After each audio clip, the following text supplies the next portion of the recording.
Bien, bueno, vimos en los últimos videos dos temas que son, pues el primero, ¿cuál es la relación de la epidemiología con otras disciplinas? Y de hecho la tarea que se solicita es justamente, pues, cómo de alguna manera esto tiene relación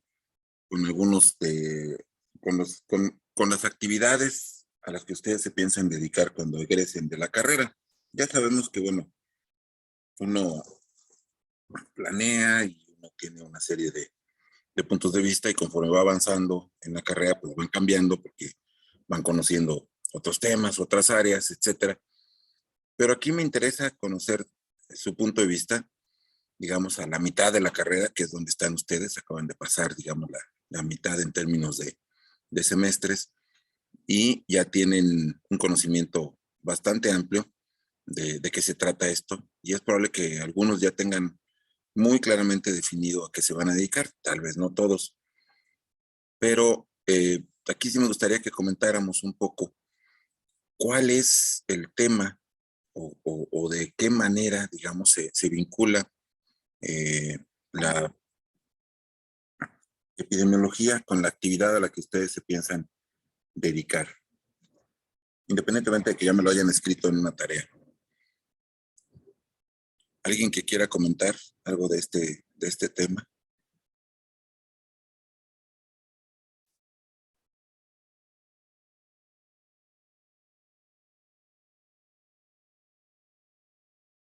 Solo uno, por favor. Bueno, yo,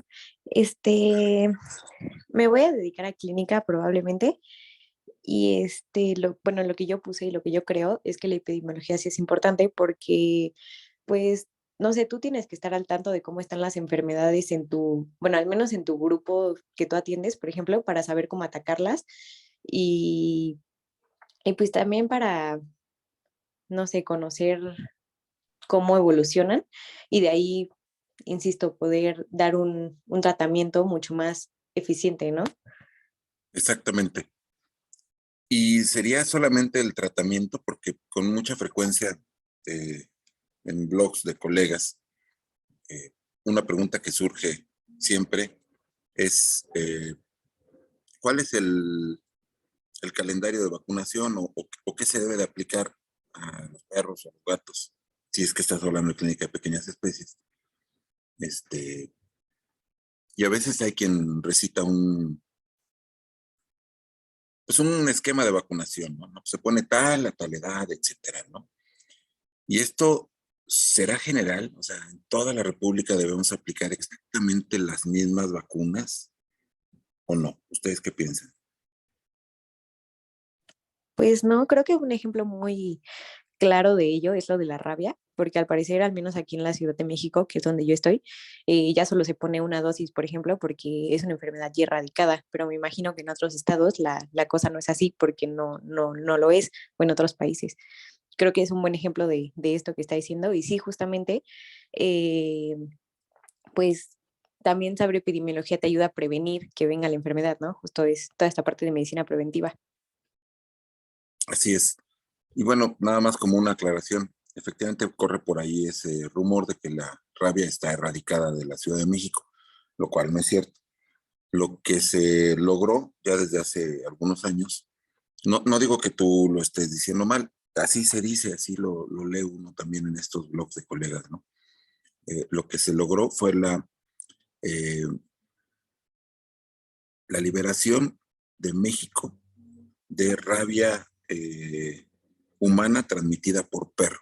Es decir, ya no hay rabia humana en la que haya perros involucrados en su transmisión. En, aquí creo que este punto es muy importante porque lo que mencionas es cierto. Hay que seguir vacunando. Quizás ya no hay que hacer eh, muchas vacunaciones al año, como en cierta época se hizo, pero sí hay que todavía cubrir la vacunación porque va a ser muy difícil que se erradique la rabia de México. Es decir, vamos a seguir teniendo casos y hay que mantener la vacunación hasta que realmente estemos seguros de que el problema ya fue controlado, ¿no? Ahorita está en control y por eso, de hecho, sigue habiendo campañas antirrábicas. En un mes más o menos va a haber una campaña de control de la rabia y pues entonces vamos a ver eh, qué va a pasar. Sí, sí, Colín, levantó la mano Colín, ya no alcancé a ver, ya no la veo. Perdón, doctor. Sí, no, ahorita me espero, es que fue sin querer, pero sí le quería preguntar algo. Ahorita me Bueno, espero. pues, ok, bueno, termino la idea. Todavía hay presencia de rabia canina en la periferia de la Ciudad de México, es decir, en las entidades cercanas a la Ciudad de México. No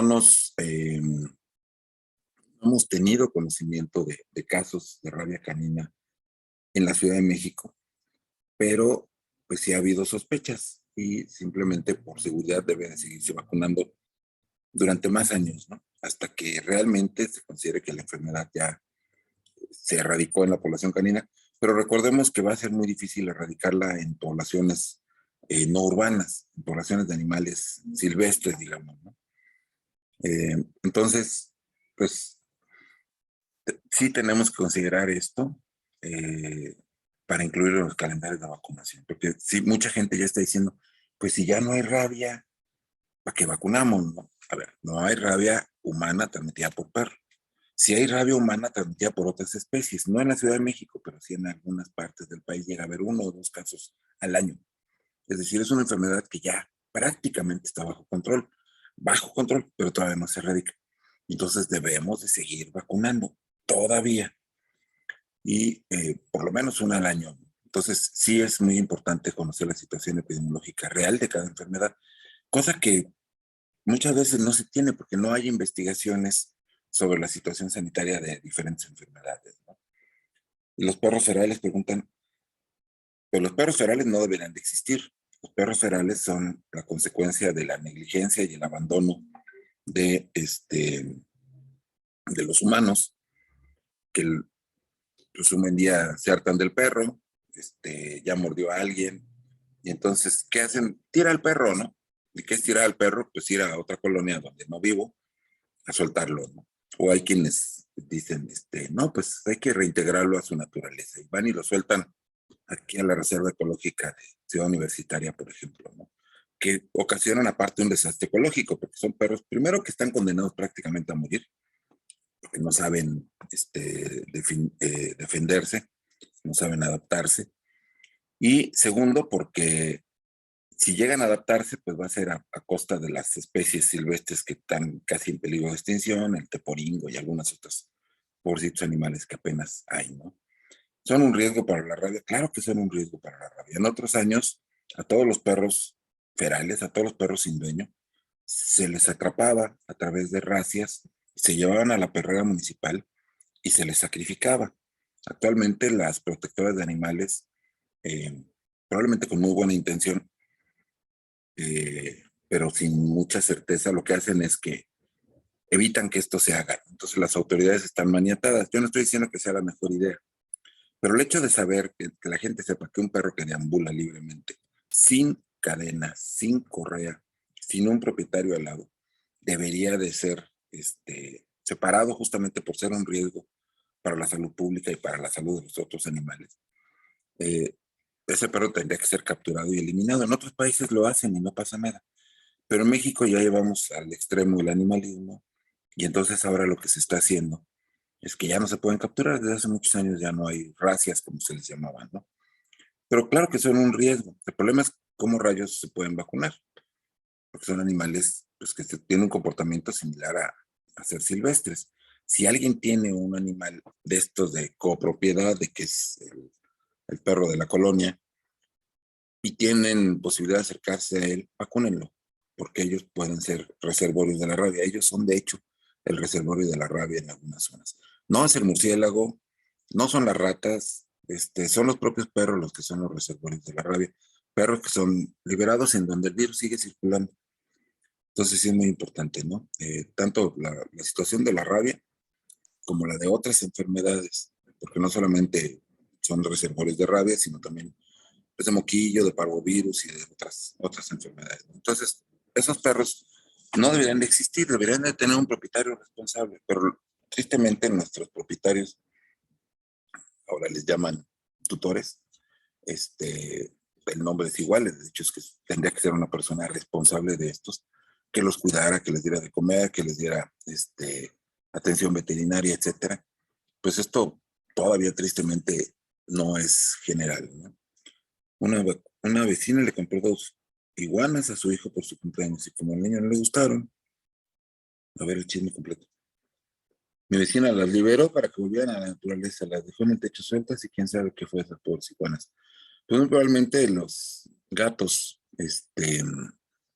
acabaron con ellos o se adaptaron, entre comillas, al entorno, pero es difícil, ¿no? Porque no necesariamente es su clima ideal. Sí, ese es un problema, ¿no? Que las personas, los animales, bueno, las personas adquieren irresponsablemente eh, animales de compañía, de especies que muchas veces no conocen o no saben, etcétera, ¿no? Y las adquieren de forma irresponsable y de la misma forma irresponsable las liberan, entre comillas, y no es una liberación como se debe de hacer en un entorno en donde puedan sobrevivir. Y de hecho habría que ver si no son animales exóticos en la zona donde se liberaron, etcétera. Y lo que pasa es que si sí se adaptan, muchas veces se convierten en animales depredadores. Las iguanas difícilmente lo van a hacer, pero depredadores de especies silvestres del entorno o se van a convertir en presas de otras especies, ¿no? Gatos ferales y perros ferales pues, se alimentan muchas veces de estas especies animales. Hay por ahí cálculos de cuántas aves llega a matar, por ejemplo, un gato que no son ferales muchas veces, son domésticos, pero la gente los deja salir porque pues, es que el gato quiere salir. Pues también los niños de repente quieren salir, pero no hay que dejarlos salir, ¿no? A no ser que no los acompañe. Entonces, bueno, hay una serie de situaciones ahí relacionadas con la tenencia de los animales, que es muy importante que quienes se van a dedicar a pequeñas especies tengan muy claro cómo aconsejar a los propietarios, tutores o llámenlos como quieran, a quienes son los responsables de los animales, para evitar que los animales de ellos se enfermen, que ellos transmitan enfermedades también a otros animales del entorno o que devasten el entorno, como puede ocurrir con primero las ratas en Australia, los conejos, luego los gatos, en fin, se van introduciendo especies y nunca se sabe en qué va a acabar esto, ¿no? En México, pues no tenemos tanto ese problema porque las especies fueron introducidas hace muchísimos años, ya de alguna forma se equilibraron, pero sí de pronto se tienen de manera relativamente irresponsable animales liberados por ahí, ¿no? Que son a veces ferales o simplemente son domésticos, pero entran y salen libremente sin control de nadie, ¿no? La hermana de novia deja salir a su gato, mató palomas, que también son plagas, entonces decir que peligroso dejarlo salir por enfermedades. Sí, el problema con los gatos cuando salen, o sea, independientemente de lo que pueden causar, es que ellos pueden adquirir toxoplasmosis justamente de las aves, de las ratas, de los animales que están cazando por ahí y efectivamente pueden capturar colibríes o alguna otra especie que esté en peligro de extinción, ¿no? Entonces, las ardillas, pues ya sabemos que son ratas bonitas y por eso todo el mundo las quiere, y a las ratas nadie las quiere, ¿no? Pero son animales que también están por ahí alimentándose. Pero bueno, ahí muchas veces las ardillas no son liberadas por parte de los propietarios, sino a veces, como son carismáticas, la gente les da de comer y entonces se multiplican, ¿no? Y se llegan a convertir en plagas.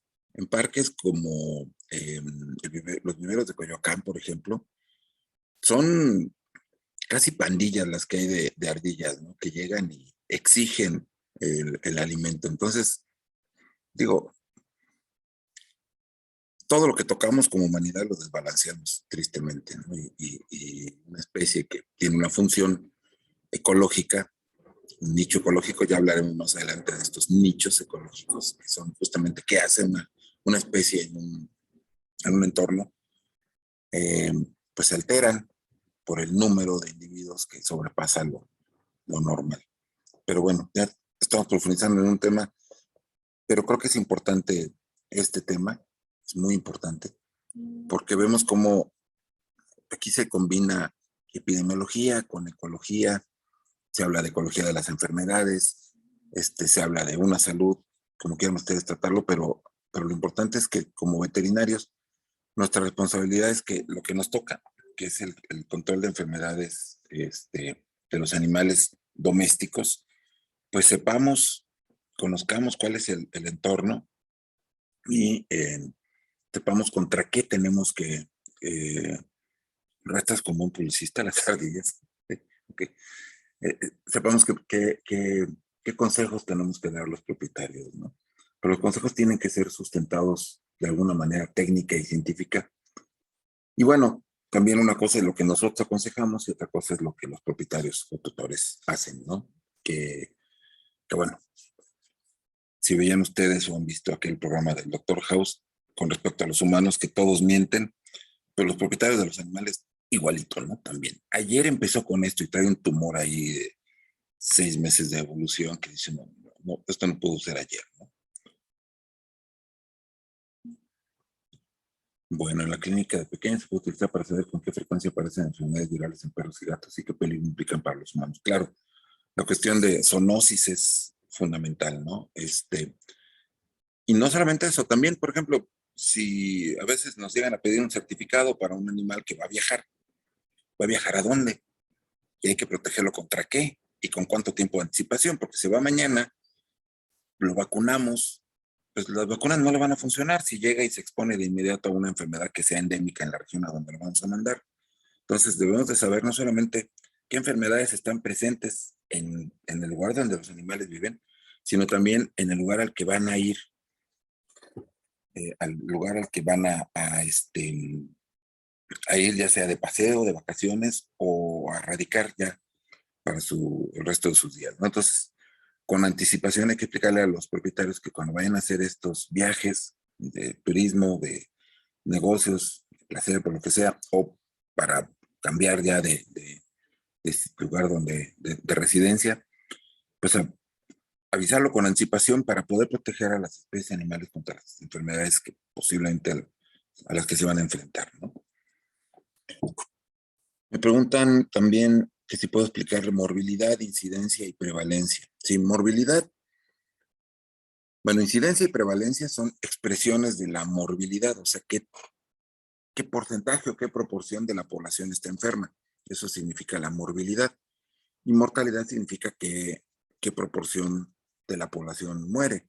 Entonces, mortalidad son los muertos de una población, morbilidad son los enfermos. Pero la morbilidad se puede dividir o se puede analizar desde dos puntos de vista diferentes. Bueno, en la presentación donde vimos esos temas, que fue la semana pasada, comentaba yo que realmente es una mención de estos conceptos y que vamos a profundizarlos más adelante cuando estemos hablando ya de indicadores de salud. Vamos a ir viendo uno por uno de manera puntual y vamos haciendo ejercicios para comprensión. Pero en general podemos decir que incidencia se refiere a la presentación de casos nuevos en una población en un periodo de tiempo. O sea, cuántos casos de rabia, ya que estamos hablando de rabia, ocurren de un grupo de individuos, por ejemplo, los perros de la Ciudad de México, cuántos casos de rabia ocurren a lo largo del año, ¿no? Pues no hay ninguno. En todo el país, pues llegan a presentarse unos pocos, pero realmente todos los que se llegan a presentar están controlados. Entonces, contamos los casos, ¿no? Si hubo 10 casos, pues 10 casos entre. ¿Cuál es la población de perros en México? ¿Alguien lo sabe? ¿Como cuántos animales, como cuántos perros tenemos en el país? ¿Tienen una idea aproximada? ¿Nadie? En algún lugar leí que había un perro por cada 10 habitantes, como 12 millones debe ser. En realidad, la tasa se calcula como, es cercano a lo que dices. De acuerdo a la Organización Mundial de la Salud, estima que tenemos un perro por cada 7 habitantes, ¿sí? Que es cercano a lo que tú dices. Entonces tendríamos que dividir los 128 millones que somos, o que se estima que somos, entre 7, y ahí tendríamos más o menos el número de perros que hay, ¿no? Que son, ¿qué serán? 14, 15 millones, una cosa así, alguien hizo 18,5. 18,5 millones, ok. Ese es el estimado de la población. No quiere decir que sea el número de perros que hay.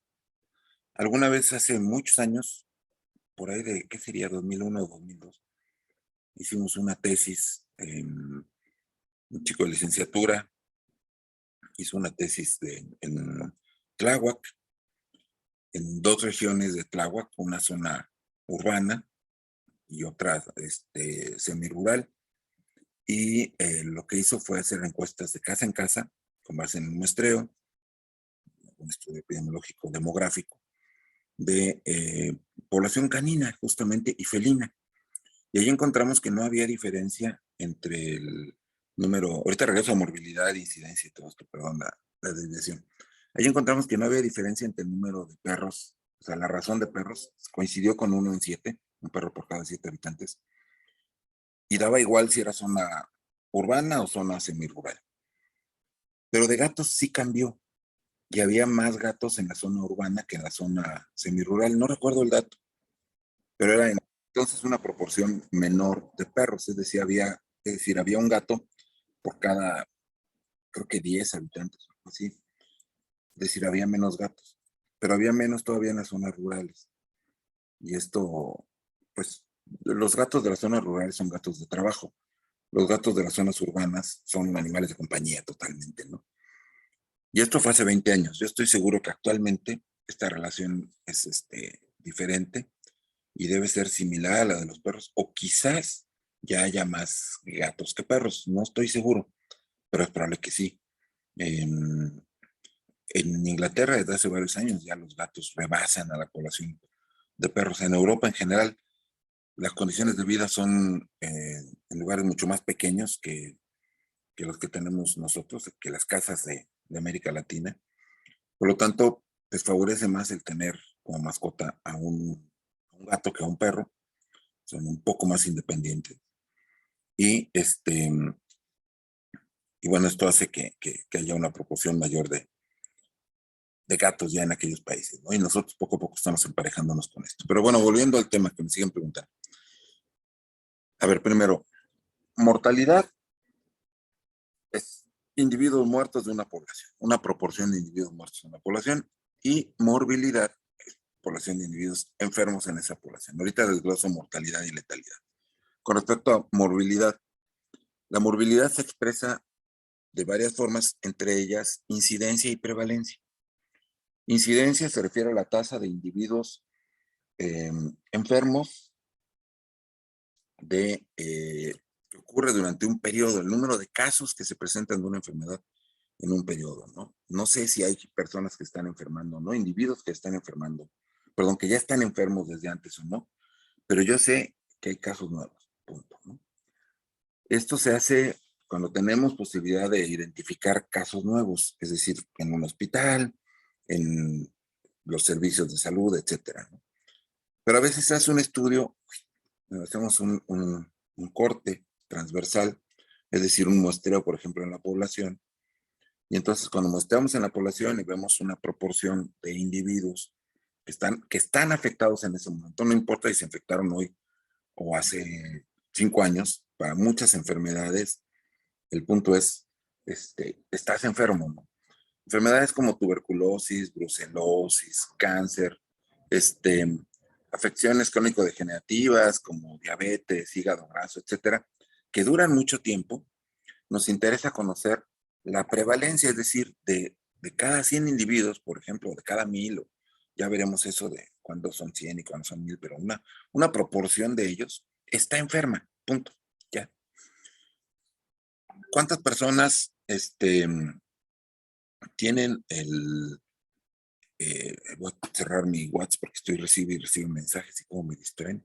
Perdón. Abandonar, sí, ya, perdón.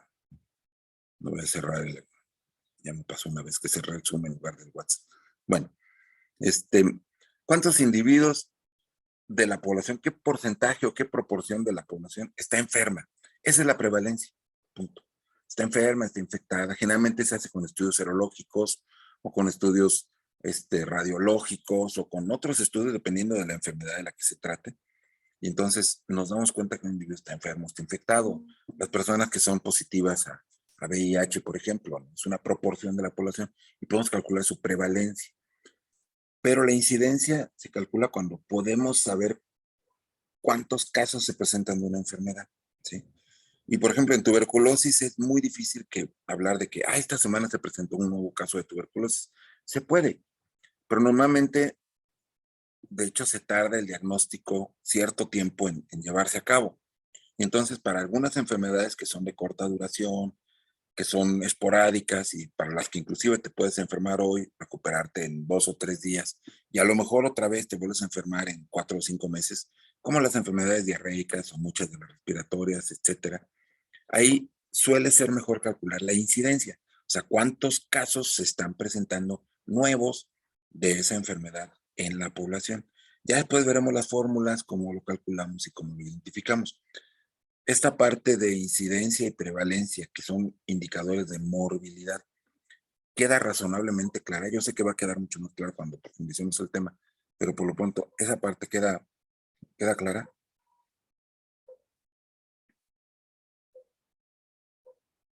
Ok, bueno. Ahora, con respecto a mortalidad y letalidad, ambos son indicadores pues, de que alguien se muere, un individuo se muere, de la especie que sea, y dentro de esa misma especie, pues si hablamos de los humanos, en México 128 millones, ¿cuántos murieron el año pasado de cualquier causa? Eso es mortalidad, ¿no? Ya sea en general, se llama mortalidad general cuando es por cualquier causa, o sea, el número de muertos que hubo en 2021 lo dividimos entre el total de habitantes de 2021. 128 millones es el total, y esto ponemos arriba, no sé el dato, pero vamos a suponer que haya muerto 1 millón de personas. Nos va a dar un muerto por cada 128 personas. Punto. Ahora, ¿cuántos de esos muertos fueron, por ejemplo, por COVID? Pues entonces, creo que el año pasado, no estoy muy seguro, pero creo que fueron más o menos 100,000 personas. Bueno, pues 100,000 entre 128 millones, esa proporción que dé, es la tasa de mortalidad por COVID. Punto. Ahora, si yo lo que tengo debajo en el denominador, y por eso digo que ya lo veremos con fórmulas y de manera más gráfica más adelante, pero si lo que tengo debajo no es el total de la población, sino el total de enfermos, entonces pongo los muertos sobre los enfermos y eso se llama letalidad. O sea, de cada 100 enfermos, 3 mueren. Pues la letalidad es del 3%. Punto. Ya. Y entonces, aunque haya una letalidad pequeña, cuando hay muchos enfermos, pues tenemos muchos muertos, porque esa proporción, siendo una proporción, siendo un 3%, no es lo mismo el 3% de 100 personas que el 3% de 1,000 personas, porque el 3% de 3 personas son 3 personas, si es que hay 100 enfermos, pero si hay 1,000, ese 3% se convierte en 30. Y entonces la mortalidad puede incrementarse 10 veces, aunque la letalidad sea la misma, ¿sí? Y aquí son conceptos que yo sé que a muchos les duele la cabeza porque los números no son precisamente el fuerte de nosotros los veterinarios, pero créanme que cuando veamos esto ya más adelante, de manera específica, detallada y tema por tema, les va a quedar claro, espero que sí sea, ¿va? Bueno, ya de esto, ok, gracias, bien. Bueno, ahora regresando a los temas de la relación de la epidemiología con otras disciplinas, alguien que no se vaya a dedicar a clínica y que nos quiera contar qué relación encuentra entre epidemiología y el área o actividad a la que se piensa dedicar.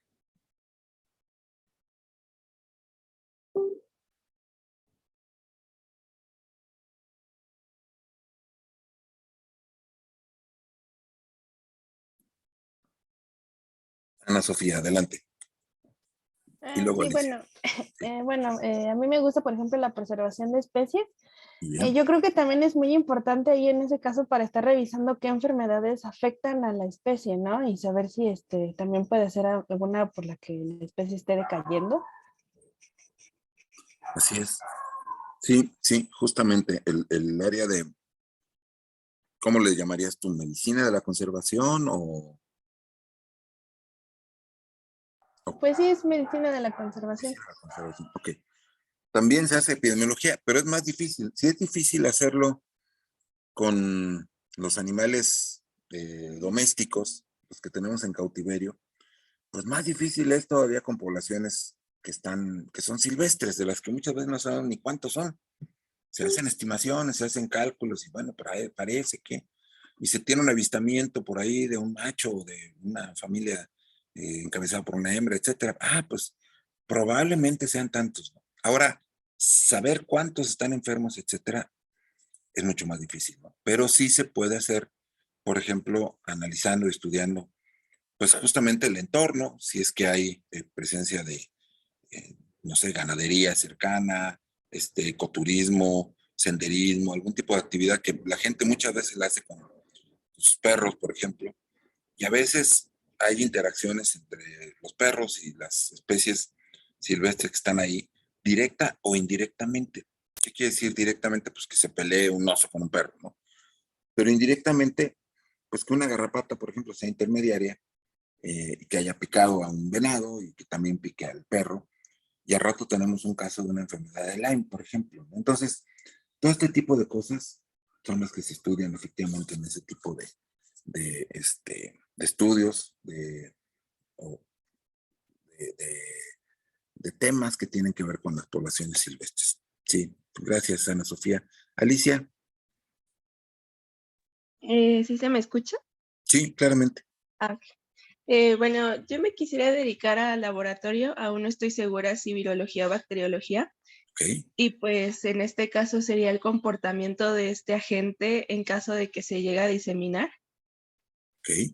Sí, exactamente. Tú vas a ver, digamos, la parte seguramente diagnóstica, pero muy probablemente también la de, no solamente el diagnóstico, sino a lo mejor, pues la propuesta de elaboración de vacunas o de métodos o tratamientos, el probar si son resistentes o no a determinados antibióticos, o sea, la cuestión de la resistencia a antimicrobianos, que todo eso tiene que ver en la salud. Es decir, por un lado puedes usar las técnicas de laboratorio para hacer el diagnóstico, para identificar la presencia de un agente, pero también puedes utilizar ese laboratorio como una herramienta para desarrollar estrategias de prevención y control de las enfermedades. Sí, muy bien. Muchas gracias, Alicia. Fernanda. Eh, pues a mí me gusta el área de producción y pues básicamente se basa en medicina preventiva porque pues sabemos que es más económico saber qué enfermedades pueden atacar en la zona donde tengas tus animales de producción y si los mantienes sanos, pues ya es más difícil que les golpee alguna enfermedad y pues igual sabemos que individualmente si alguno se enferma, pues no le vamos a dar como el tratamiento individual. Entonces es más fácil tener esta cuestión de medicina preventiva. Así es, totalmente de acuerdo. Ya sabes, producción más o menos hacia qué especies, o todavía no Ah, tienes eso. no, todavía no, pero por ejemplo los ovinos y los bovinos me gustan mucho. Ok, ok. Entonces, en el caso de bovinos y de ovinos, sí se llega a hacer algo de clínica, sí se llega a hacer algo de aplicación de tratamientos para curar algunos problemas de salud, menos en los cerdos y mucho menos en las aves de producción masiva, ¿no? O sea, el pollo de engorda, las gallinas de ponedoras, etcétera. Pues ahí no. En rumiantes se llega a hacer, pero no es deseable porque, bueno, en los establos de alguna manera tienes a los animales confinados, tienes o debes de tener mangas de manejo, es decir, sitios en los cuales puedes contener a los animales y aplicar algún tratamiento, etcétera. Pero no es fácil, es caro, este, requiere mucho manejo, mucho personal, equipo y demás, ¿no? Entonces, como dices, se prefiere siempre adelantarse, es decir, prevenir las enfermedades. Y justamente de eso trata el tema que que comienza hoy, que es la triada epidemiológica, que es parte de la historia natural de la enfermedad. Ya, si alguien ya tuvo oportunidad de ver el video, y si no, pues lo van a ver a partir de hoy, verán que, pues realmente lo que queremos hacer es analizar de manera sistemática cómo se presenta una enfermedad, que no quiere decir que así se presenten en la vida real, porque la verdad es que no se presentan así las enfermedades en la vida real, pero nosotros tratamos de hacer un esquema que nos ayude a comprender qué es lo que está pasando en la situación de salud, en la enfermedad de los animales, y entonces lo esquematizamos, ¿no? Hablamos de un periodo prepatogénico, es decir, previo a la presentación de la enfermedad, y luego un periodo patogénico, es decir, la presentación ya propiamente dicha de la enfermedad, la introducción, cuando esto ocurre, del agente, etcétera, ¿no? Y a partir de que lo desglosamos de esa manera, vamos a ver medidas de prevención, unas que vamos a aplicar antes de que la enfermedad se presente y otras que podríamos decir, ¿cómo va a ser prevención si la enfermedad ya se presentó? Sí, comienza la infección, pero antes, por ejemplo, de que se desate la enfermedad con mayor gravedad, podemos actuar de alguna manera oportuna si hacemos un diagnóstico precoz. Ya lo veremos también con detalle. Por ejemplo, con detección precoz de ciertos tipos de cáncer o de algunas enfermedades que si llegan a evolucionar más, si son más graves, pues pueden ya, cuando se detecten, haber ocasionado daños muy severos o inclusive la muerte, ¿no? Mientras que si hacemos una detección temprana, pues podemos aplicar también un tratamiento oportuno. Y esto es justamente prevención. No estamos evitando la enfermedad, estamos evitando un mayor impacto en la enfermedad, ¿no? Entonces, sí, todo esto en la producción efectivamente está enfocado más a prevenir, mucho más a prevenir. Y todas las medidas de prevención que apliquemos en el periodo prepatogénico, o sea, previo a que se infecten los animales, que tiene que ver con, pues, mejorar el ambiente, ¿no? Sanitizar, o sea, tener limpio, ¿qué es lo que vamos a recomendar también a los animales de compañía? Bueno, a ellos no, a los propietarios de los animales de compañía. Téngale agua limpia, tengan un comedero limpio, un alimento que sea el propio para su talla, para su edad, que consuma solamente eso y no que le estemos dando pedazos de la hamburguesa que nos estamos comiendo, que con mucha frecuencia pasa, que haga ejercicio, que haga la actividad de acuerdo a su talla, edad, peso, etcétera, ¿no?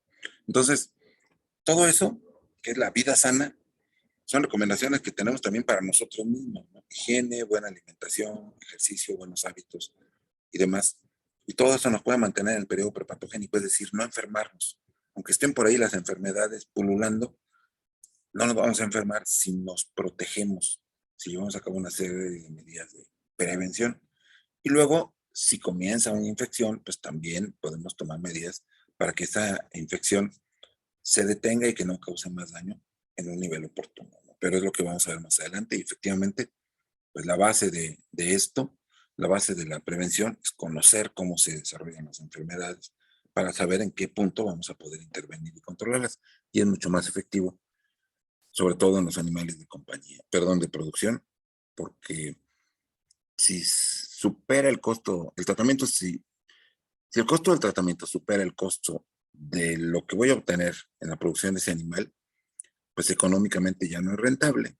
Y como estamos hablando de producción y no de un aspecto sentimental con respecto a un animal, pues entonces lo más probable es que la decisión sea que el animal se va al rastro, ¿no? Ya no puede ser útil para la producción y entonces acaba la vida útil y la vida en general del animal.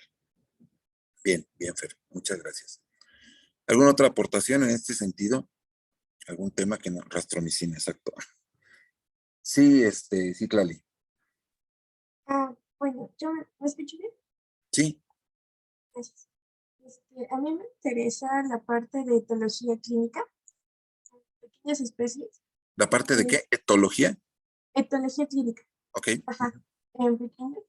Y entonces yo pienso que aplicar estudios epidemiológicos a la parte de problemas de comportamiento podría ser bueno para descifrar ciertas cosas que todavía no se saben y podrían ser de importancia para tanto el psicólogo clínico como para un veterinario general, para clínica.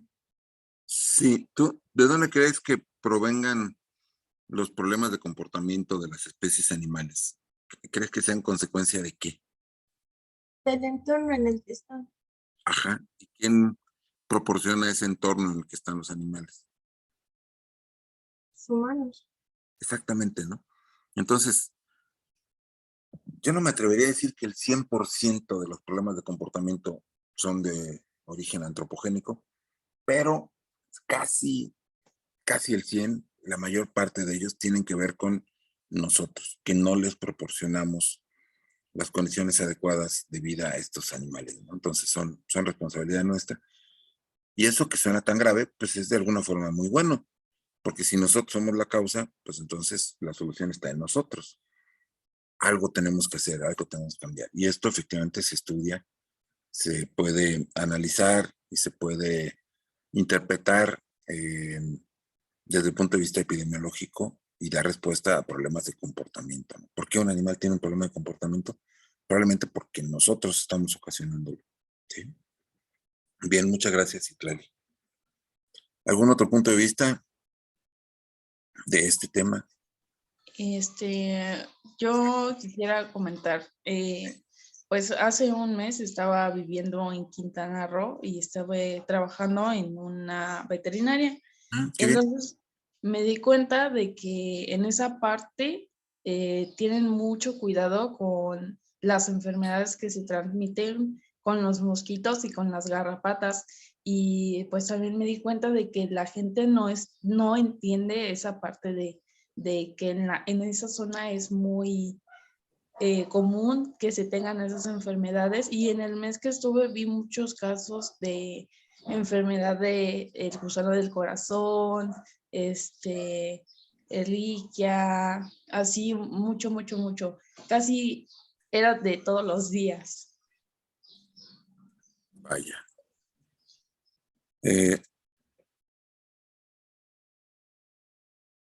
Dijiste algo muy interesante, que en esa parte tienen mucho interés o mucho cuidado con respecto a las enfermedades que se transmiten por vectores, por los mosquitos y garrapatas y todo esto.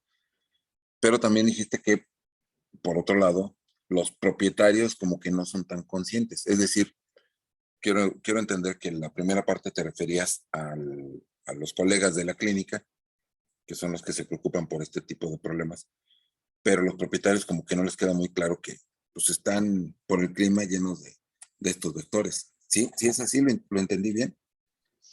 Sí, siento que falta como mucha educación ahí por la parte de los tutores. Aparte, pues en el pueblito donde yo vivía solo había 2 veterinarias y la que yo trabajaba, pues sí era como que cara, y la gente que atendíamos, pues normalmente era como extranjeros o gente que tenía dinero. Y la otra veterinaria era la que atendía pues a la gente local porque no cobraba tan caro. Entonces, pues sí falta muchísimo ahí en la cuestión de educación. Sí. Sí, es un problema, la cuestión de la educación es un verdadero problema en todo el país. Era un pueblito, habla de un pueblito, es decir, no estamos hablando de Ciudad del Carmen o Cancún, sino alguna población más pequeña. Sí, estaba en Bacalar, pues Ah, sí es turístico, pero apenas está como desarrollándose. O sea, todavía están apenas como construyendo, igual están vendiendo apenas un buen de lotes, y pues yo creo que cuando empiece lo del Tren Maya, ahí va a ser como su explosión. para bien y para mal. Sí, claro. Sí, sí, una amiga mía de la generación vive allá en Bacalar y y sí me ha contado pues muchos de esos problemas que dices, ¿no? Y bueno, es una zona de lagunas y eso favorece que haya muchísimos mosquitos y los problemas de salud para los animales, como tú mencionas, pero también para los humanos, ¿no? Y bueno, es complicado. Justamente mientras más, y aquí esto tiene que ver con la teoría epidemiológica, que es el tema del video de hoy, ¿no? O sea, a veces simplemente buscamos lo que dicen los libros relacionados con la presencia de una enfermedad, agente, hospedador, ambiente, y vemos, confundimos ambiente con distribución, ¿no? Distribución mundial. Pues quiere decir que en todo el mundo se encuentra la enfermedad. Sí, pero ¿qué es lo que se requiere para la transmisión propia de esa enfermedad, ¿no? Y muchas de las enfermedades más importantes, que se les llama enfermedades tropicales, pues los dos factores que son fundamentales para su diseminación son la temperatura y la humedad. O sea, la presencia de agua estancada y el calor. ¿Por qué? Pues porque hay más mosquitos. Hay mosquitos todo el año, pero hay mucho más en ciertas épocas y esto hace que haya ciertas curvas que son predecibles, es decir, que sabemos cuándo se van a presentar los problemas porque aumenta la temperatura, aumenta la humedad y por lo tanto aumenta la presencia de vectores. Entonces las medidas preventivas tendríamos que aplicarlas antes. Otra vez, estudiar, y ya veremos más adelante qué significa temporalidad y espacialidad, o sea, qué es la epidemiología espacial y qué es la epidemiología temporal, o cuáles son los factores temporales y espaciales en el estudio de las enfermedades. Y tiene que ver justamente con eso, ¿no? Una distribución geográfica lógica para una enfermedad. Y, por ejemplo, la rabia en el norte del país, en algunas zonas, no es un problema grave porque no hay murciélagos hematófagos y los perros están vacunados. Entonces, ya no se preocupan por eso, pero hay otras zonas, como la Huasteca, o toda la región del Golfo, o algunas zonas de Guerrero y de Oaxaca, inclusive hasta Nayarit, en el Pacífico, que también tienen presencia de estos murciélagos hematófagos, y pues entonces se puede encontrar la enfermedad. Y el caso de las enfermedades transmitidas por vectores, toda la zona tropical, eso es epidemiología espacial, o sea, ¿dónde se puede encontrar una enfermedad? Y la temporal es, bueno, sí está presente, pero parejo en todo el año. Y no, y normalmente vemos que se asocia más al verano por las lluvias y el calor, etcétera, ¿no? Entonces, el analizar y conocer cuáles son los patrones de presentación de las enfermedades es tarea de la epidemiología, pero se aplica en la clínica cuando nos enfrentamos a estos problemas para saber cuál es el mejor momento para aplicar medidas de prevención y control. Entonces, muy bien, Fernanda, muchas gracias por la aportación, que ha de haber sido muy interesante estar trabajando ahí en Bacalar. Supongo. Sí, de hecho, hace como falta que haya más veterinarios por allá y sí me dijeron cuando me fui como que si quieres regresar acá te recibimos porque de hecho sí les hace falta. La gente lo busca. Pues qué bueno que los busque, porque no en todas partes pasa, ¿no? A veces se busca, pero luego no se quiere pagar y eso es... Hay una idea también que yo no sé quién rayo les metió a las personas en la cabeza de que nosotros hacemos esto por vocación. Está bien, sí tenemos o debemos de tener una vocación, pero asumen que vocación es igual a no cobrar, ¿no? ¿Por qué me quiere cobrar? Pues que no es veterinario. Pues sí, es como decirle a un mecánico que por qué cobra, ¿no? Bueno, es que él es mecánico, pues es igual y también debe tener vocación para ser mecánico, ¿no? Exactamente, hay que comer, hay que pagar el súper, hay que pagar la renta, hay que pagar las colegiaturas de los hijos, pues hay que vivir y vivir cuesta, ¿no? Entonces, pues sí, uno que más quisiera que poder dar atención y demás, ¿no? A mí me encantaría no cobrar para dar las clases, pero pues también tenemos que cobrar, todos tenemos que cobrar, ¿no? Toda actividad humana económica requiere el pago, ¿no? Déjenme poner mis audífonos porque empezó la clase de mi hija.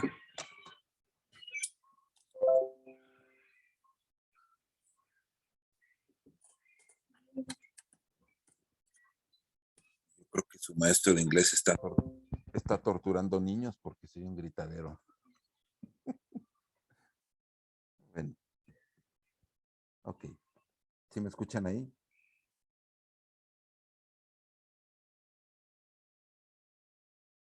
Se escucha como muy bajito. Sí, es que yo aquí escucho muy fuerte y entonces lo tengo que bajar. No sé cómo hacerle para subirle al micrófono. A ver, voy a hacer un poquito más. Los veterinarios hacemos fotosíntesis.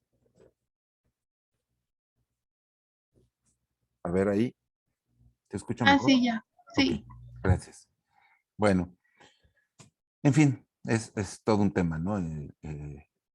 Que la gente quiere consulta gratis. O luego van y botan a los animales a las clínicas. Yo no tengo clínica, pero los colegas que tienen clínica se quejan muchísimo de eso, ¿no? Que la gente va, pide consulta, a veces dejan un anticipo y luego no vuelven, ¿no? Ahí dejan a los pobrecitos animales. Y hay que se haga cargo él, ¿no? Que los done a ver a quién.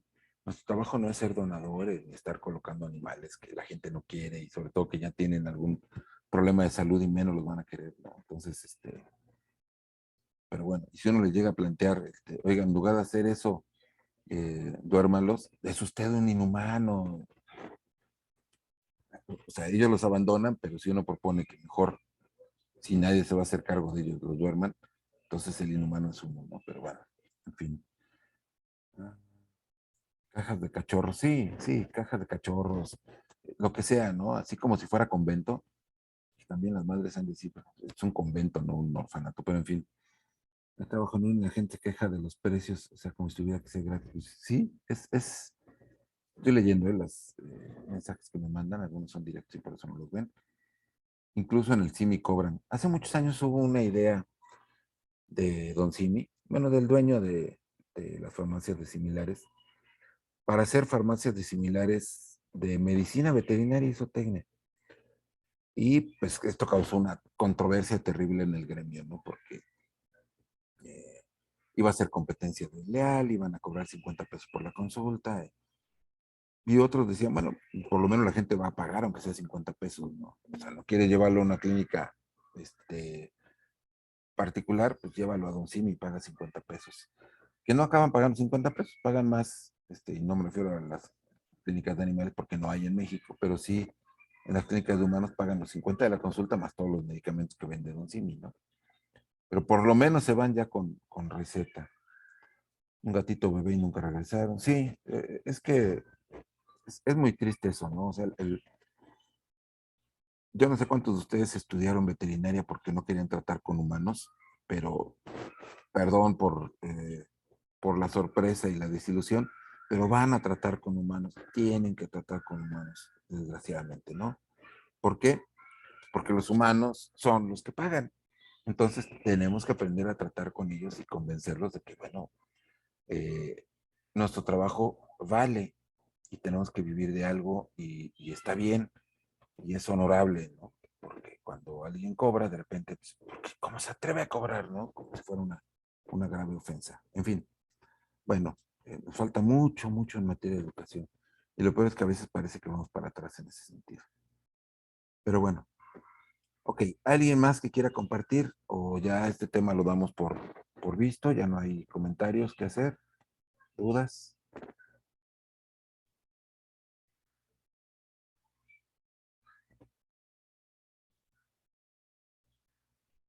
También las personas son provistas. Todo bien, ok. Bueno, relacionado con el video de hoy, es el primero de Historia Natural de la Enfermedad. Y ahí explico la teoría epidemiológica.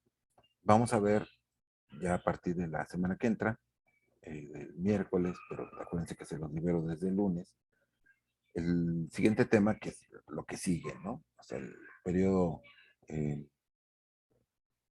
patogénico o patogenia de la enfermedad y la cadena epidemiológica de la enfermedad. Todo esto son formas esquemáticas de tratar de comprender cómo se dan los fenómenos de salud.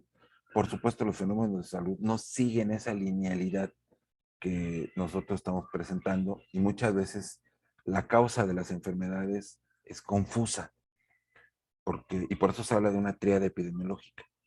O sea, el virus de la rabia no causa la rabia per se, sino se requiere una serie de factores, que el virus se encuentre en abundancia, que vaya de preferencia metido en la saliva de un individuo que lo acabe de eliminar, un individuo que está enfermo, que este individuo se acerque al otro individuo al que va a afectar, generalmente por la agresión, que muerda, pues, que abra, que esta mordida llegue de una manera profunda, que no haya una atención inmediata, es decir, que no se lave la herida, que esta persona no vaya después a solicitar un servicio donde se le aplique un suero hiperinmune de manera local y un tratamiento profiláctico que consiste en la aplicación de las vacunas.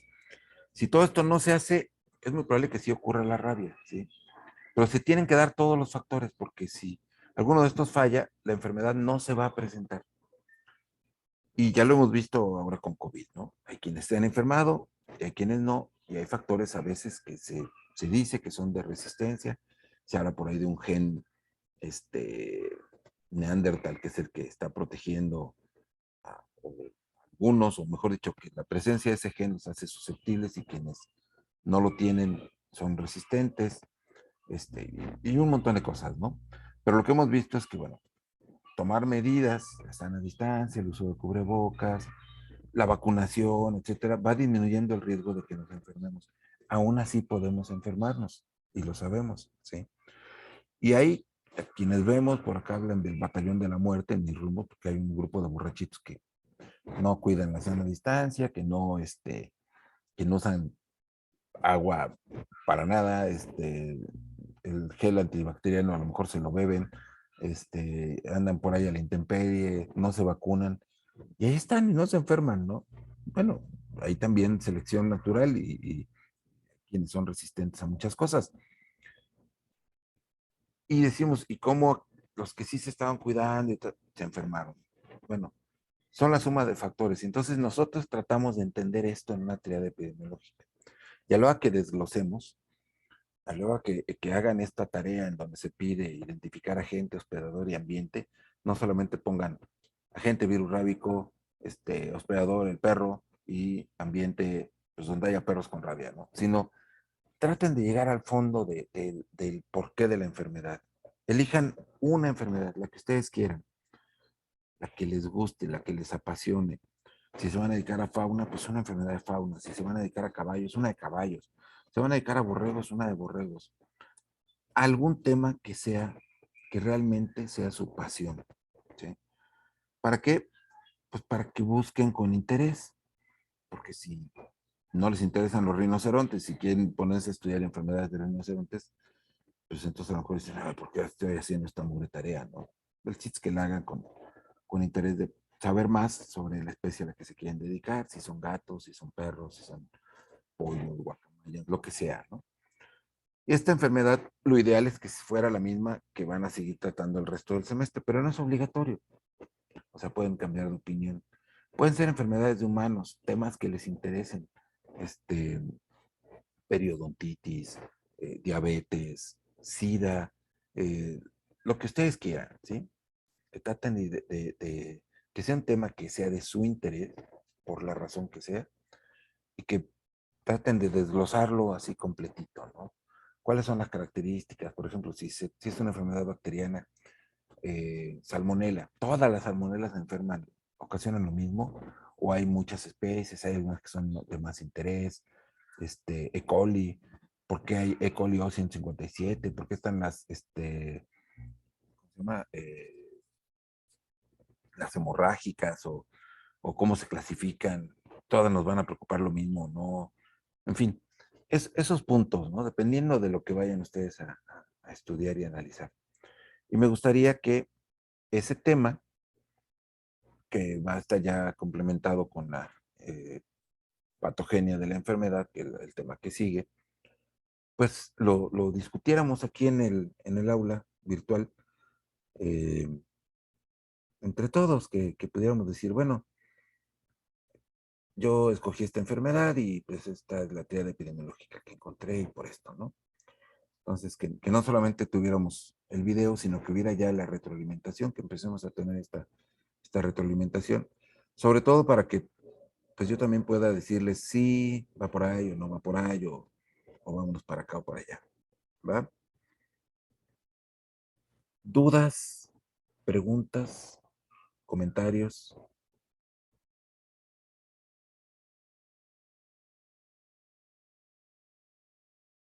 No, doctor, creo que ya todo bien. ¿Sí? ¿Todo bien? Bueno, entonces sí me gustaría que la semana próxima tuviéramos mucha interacción, que hubiera muchas manitas levantadas diciendo, yo quiero hablar de la teoría epidemiológica de la, no sé, de la enfermedad que ustedes quieran, ¿no? Anemia infecciosa equina, o virus virus primaveral de la carpa o de la especie que quieran, ¿sí? Ojalá que así sea. Y bueno, cuestiones administrativas, seguimos todavía esperando el aviso oficial de regreso. Yo mañana voy a estar en la facultad temprano, voy a dar la clase del grupo 2607, que es el de los lunes y viernes, en la facultad. Voy a transmitir desde ahí a ver cómo me va con la transmisión. Yo espero que bien. Por lo pronto yo creo que lo voy a hacer en mi cubículo, pero voy a ir a dar una vuelta a los salones que nos tocan, tanto del 2607 como del 2609, ver que las cuestiones técnicas realmente estén funcionando, que haya dónde conectarse y todo esto para ver la logística. Y si funciona, vamos a ir viendo si ya empiezo a transmitir las clases desde allá. Pero todo esto no quiere decir que ya vamos a volver, ¿sí? Estamos todavía en espera del banderazo de parte del Consejo Técnico, pero lo que sí les digo es que esto ya cada vez se ve más cercano. Todo parece indicar que la curva epidemiológica sigue bajando. En fin, parecería que ya estamos empezando a salir de esto, pero tampoco quiero ilusionarlos demasiado. Hemos tenido varias veces ya esta idea, ¿no? De que ya va a acabar. Y luego siempre no, vamos de vuelta. Salimos tantito y otra vez se pone peor, ¿no? Entonces, parece que en el mundo el problema se está solucionando. Ojalá. Y bueno, ahora vienen otros problemas como guerras y demás, pero ya no son de índole pandémico, espero. Y bueno, si no hay más preguntas, dudas o comentarios, ¿no tienen otra pregunta, duda o comentario? Se soluciona la pandemia y empieza la tercera guerra mundial. Ojalá que no sea, ojalá que termine pronto, pero bueno, ya saben, termina una temporada y viene la siguiente temporada y tienen que los guionistas buscar temas de interés, supongo. Si alguien tiene alguna cuestión personal, me avisan, se quedan al final, apago la grabación y la platicamos. Y si no, pues entonces nos vemos dentro de 8 días, vía virtual todavía. Y antes publico el lunes, publico el video de la tarea que tienen que entregar el jueves. Y el jueves publico temprano el video de la tarea que tienen que entregar al otro lunes. ¿Sale? Cuídense mucho. Doctor, Sí. una pregunta, es que bueno, estoy haciendo ahorita las tareas, supongo que según yo era así la instrucción, que después de cada respuesta pusiéramos la fuente de donde la sacamos, pero tenía la duda porque, por ejemplo, hubo una tarea que Toda encontré era la como, misma fuente. todo en un glosario de la OIE, creo era. Entonces, pues dije, o sea, la tuve que poner como en cada pregunta, digo, cada respuesta. Entonces, no sé si esté bien como ponerla a lo mejor nada más en una o si tendría que ponerla en todas. Una opción para solucionar eso es que tú haz de cuenta, pones la referencia de la pregunta 1 y entonces la pones como número 1 punto y tal. Y ya pones toda la referencia. Suponte que en la pregunta 2 usaste una referencia diferente que es la 2, entonces 2, pones toda la referencia. Pero si para resolver la 3 usaste la misma que ya habías usado al principio, nada más pones 1 opsit y ya, te quitas ni siquiera pones opsit, sino usé la misma referencia 1. Es decir, que quede claro que la sacaste. Si todas, por ejemplo, fueron de la misma, pues también puedes poner eso, ¿no? Una, y puedes poner una nota. Esta referencia sirvió para todas las respuestas. Aquí lo que habría que ver es si es que fue un libro, pues a lo mejor es diferente página, puede que sea la misma obra, pero en una página diferente, ¿no? O si es un glosario, pues, y ese glosario corresponde al inicio de un texto de la OMS o lo que sea, como dices, pues ya nada más pones que fue el glosario y dices, esta se usó para todas las demás, porque son definiciones, entonces se entiende que sea lógico que sea la misma fuente, ¿sí? No tienes que repetir la fuente, sino la puedes citar refiriéndola con un número, ¿sale? Ok, muchas gracias, doctor. Por nada. ¿Alguna otra pregunta? ¿No? Bueno, pues entonces nos vemos dentro de 8 días y por video el lunes les mando el siguiente video, se publica, ¿sale? Que les vaya bien, feliz fin de semana. Gracias, doctor. Hasta luego. Hasta luego, gracias. Luego. Bye, bye.